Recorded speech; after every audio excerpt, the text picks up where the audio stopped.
Salam, saya mau mempresentasikan PR kedua, yaitu 1 Yohanes 4 ayat 16-20. Ayat 16 dimulai dari kata eknokamen dan pepisteukamen. Ini tensisnya sama-sama tensis perfect indikatif aktif. Jadi sesuatu yang sudah pernah dialami di masa lalu dan memiliki efek permanen sampai saat ini. Jadi mereka sudah pernah mengenal dan percaya. Dan efeknya masih mereka rasakan sampai saat ini. Dua kata ini mengacu ke mana, yaitu tentang pertama mengenal, yaitu memiliki, mengalami kasih Allah terus-menerus yang berkelanjutan di dalam diri mereka. Jadi ayat 14-15 yang di atasnya tadi, itu adalah hal yang mereka alami di masa lalu. Jadi melalui proses sanctification, mereka punya pengalaman mengenal Allah dan percaya, dan itu efeknya mereka alami sampai sekarang. Kemudian kata ekei, present indikatif aktif, memiliki, artinya memiliki, mengalami kasih Allah yang terus-menerus dan berkelanjutan. Kemudian estin, present indikatif, menyatakan keberadaan karakter Allah yang terus-menerus dan berkelanjutan sebagai kasih. Nah, ini menyatakan karakter Allah sebagai kasih, yang sebagai fakta bahwa Allah itu adalah kasih. Kemudian menon, tensis present participle aktif, suatu tindakan yang dilakukan untuk supaya kata kerja utamanya terlaksana. Nah, menurut saya di ayat ini, kata kerja utamanya adalah mengenal dan percaya. Jadi, mengenal dan percaya ini dilakukan dengan cara tinggal secara terus-menerus dan berkelanjutan di dalam kasih. Kemudian menei, present indikatif aktif, sama, yaitu tinggal secara terus-menerus dan berkelanjutan. Jadi, komentar saya terhadap ayat ini, orang-orang di komunitas John adalah orang-orang yang sudah mengalami apa yang dijelaskan di ayat 14 dan 15 itu, yaitu sudah mengalami kasih Allah. Itu adalah kebenaran yang mendasar. Kebenaran dasar yang sudah mereka peroleh inilah yang harus dibuktikan dengan cara tinggal dan hidup di dalam kasih secara terus-menerus dan berkelanjutan. Mengenal dan percaya kepada Allah dapat dibuktikan atau dilihat dengan cara tinggal terus-menerus di dalam Allah, menei tadi. Jadi orang yang menei di dalam Allah, maka orang itu akan memiliki kasih. Orang yang memiliki kasih adalah bukti nyata bahwa Allah di dalam orang itu, atau sebaliknya orang itu di dalam Allah. Jadi ayat ini masih menekankan kepada esensi dari kasih yang diaktualisasikan di dalam kehidupan mereka sebagai bukti nyata bahwa seseorang itu ada di dalam Allah dan Allah ada di dalam orang itu. Kemudian ayat 17,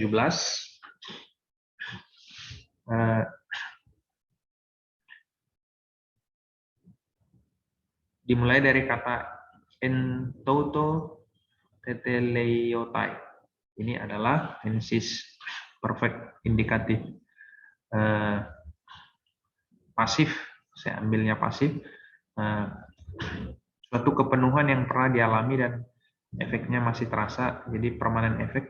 Menurut saya kalimat ini mengacu kepada ayat 15-16, yaitu para anggota komunitas John yang sudah adalah orang percaya dan tinggal di dalam Allah dan sudah menghidupi kasih dan sudah mengaktualisasikan kasihnya secara terus-menerus dan berkelanjutan di dalam kehidupan mereka.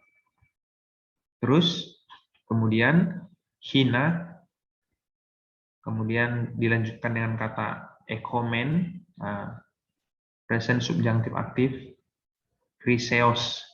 Jadi hina menyatakan tujuan yang akan dicapai di masa depannya itu pada saat nanti di hari penghakiman.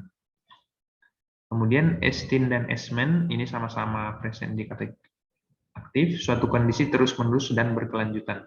Jadi tentang ayat ini, komentar saya adalah saat orang percaya sudah beriman dan tinggal di dalam Allah, kemudian mereka akan belajar, bertumbuh, berkembang, menghidupi kasih, mengaktualisasikan kasih mereka yang ditolong oleh Roh Kudus dengan cara mengasihi satu sama lain.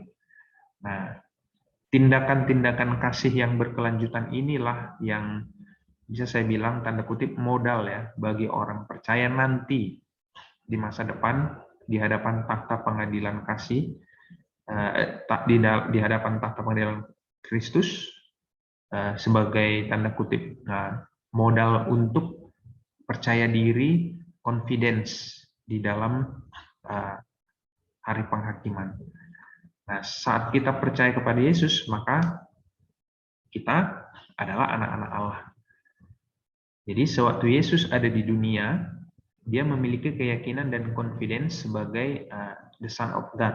Seperti di ayat sebelumnya sudah dikatakan bahwa Yesus adalah Son of God, gitu ya. Jadi sewaktu inkarnasi, Yesus dengan status ini dia confidence memang bahwa dia adalah anak Allah.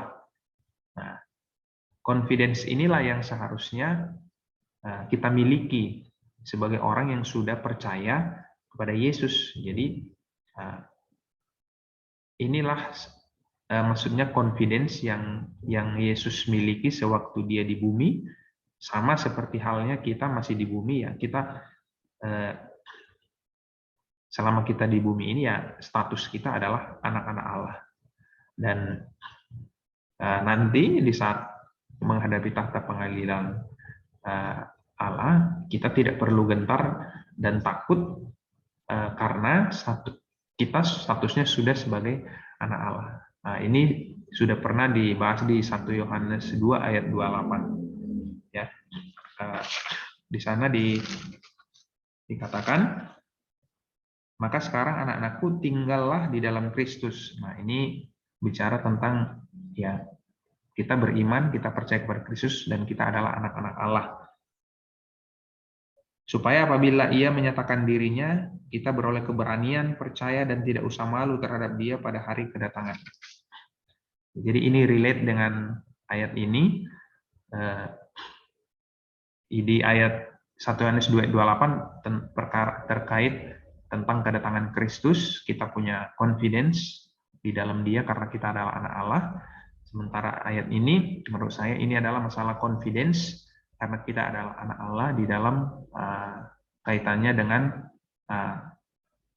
penghakiman di tata pengadilan kasih karunia Allah.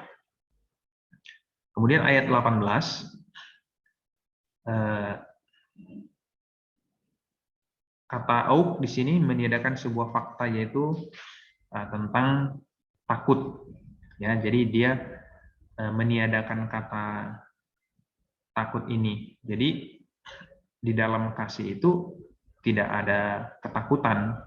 Nah, jadi ini yang mau dia negasikan bahwa di dalam kasih itu tidak ada ketakutan. Nah, ini fungsi dari auk ini. Kemudian estin, present indikatif aktif, ini seperti biasa di mana fakta bahwa di dalam kasih itu tidak ada ketakutan yang terus-menerus dan berkelanjutan. Jadi ini yang mau ditiadakan atau dinegasikan oleh kata auk ini. Kemudian all menyatakan kontras atau kebalikan dari kalimat sebelumnya. Nah, kalau di kalimat sebelumnya kan Yohanes meniadakan fakta bahwa di dalam kasih itu ada ketakutan. Nah, ini yang dia sanggah. Oh, kalau di dalam kasih itu tidak ada ketakutan. Tapi justru, nah ini yang adalah kontrasnya. Justru di dalam kasih itu ketakutan justru di kick out gitu ya. Nah, jadi di dalam hal ini kasih berbicara tentang kasih yang sudah penuh, matang, matur. Jadi ini saya ambil konteksnya tadi yang tetelestai itu. Jadi pengertian kasih yang sempurna di sini berbicara tentang kasih yang sudah diaktualisasikan secara terus-menerus dan ditunjukkan kepada mengasihi sesama. Nah, ini maksudnya kasih yang sudah mature gitu. Kemudian kata hoti menjelaskan sebab atau alasan kalimat sebelumnya.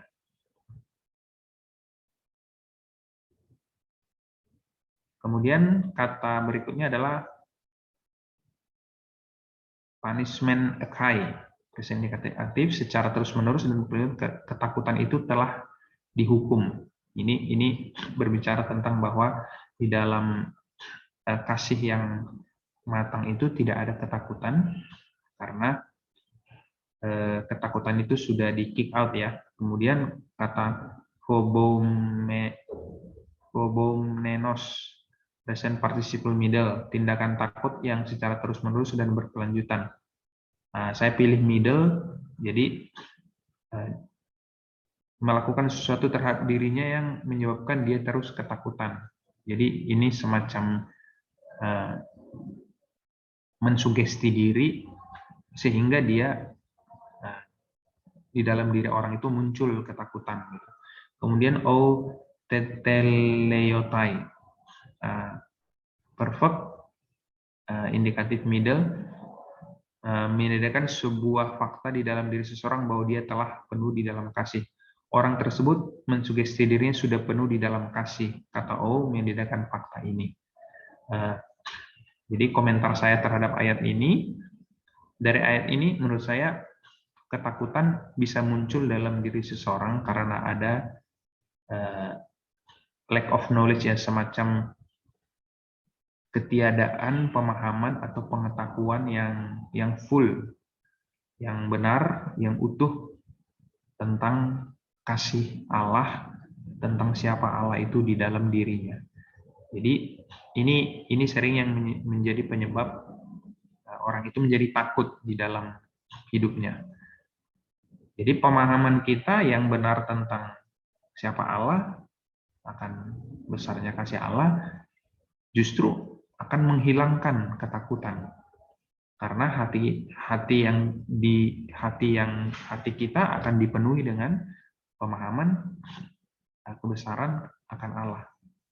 Cara pandang terhadap diri sendiri dan orang lain pun otomatis ya akan lurus karena kita memiliki pemahaman yang benar tentang Allah. Pemahaman kita akan kasih Allah akan memengaruhi cara kita juga bertindak dan berespon terhadap Allah dan sesama. Perfect love dipahami sebagai pemahaman yang benar tentang kasih Allah kepada kita yang menghasilkan ekspresi kasih yang benar kepada Allah dan sesama dalam hidup kita sehari-hari. Jadi saya mendefinisikan perfect love ini, kasih yang sempurna itu yaitu kita paham, mengerti betul kasih Allah terhadap diri kita dan terhadap sesama, kemudian kita ekspresikan, kita wujudkan, aktualisasikan kasih itu di dalam hidup kita kepada Allah dan kepada sesama.